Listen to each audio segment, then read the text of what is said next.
Kota Palembang kembali diramaikan dengan perhelatan musik jazz, kali ini Musi Jazz 2016. Event musik yang spesial ini melibatkan 3 musisi dan artis Indonesia berkaliber internasional, Dwiki Darmawan, Lea Simanjuntak, dan penyanyi muda yang sedang naik daun, Rizky Pabian.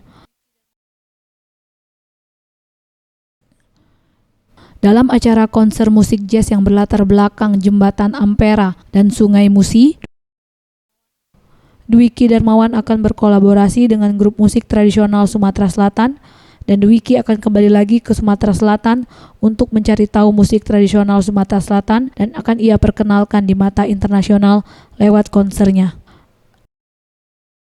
Di Palembang, saya mau kalau saya tampil di luar negeri ada lagu daerah atau musik tradisi dari Palembang yang bisa saya, dari Sumatera Selatan khususnya, yang bisa saya angkat gitu. Mungkin setelah ini saya tidak akan berhenti sampai sini, saya akan kembali lagi Bu, riset ya, untuk riset. Jadi perjalanannya mungkin ada research, mungkin itu kalau di Kementerian Pariwisata tuh bidangnya ada pengembangan destinasi. Lea Simanjuntak yang berkolaborasi dengan Dwiki dalam konser Musi Jazz ini berharap Sumatera Selatan memiliki konser jazz yang selalu ditunggu semua orang dari Indonesia dan mancanegara. Setiap tahun tuh ditunggu-tunggu, berarti kan ada sesuatu yang dicari di sini setiap bulan apa gitu, karena semacam jazz gunung lah ya, di Bromo ada jazz gunung gitu, ada sudah.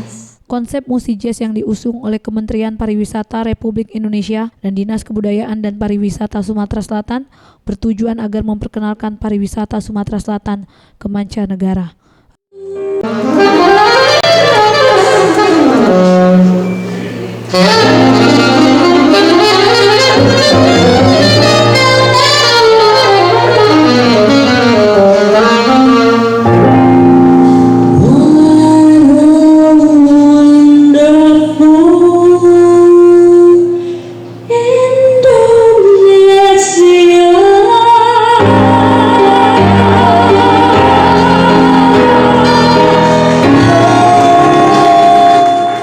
Damayanti, Sriwijaya TV.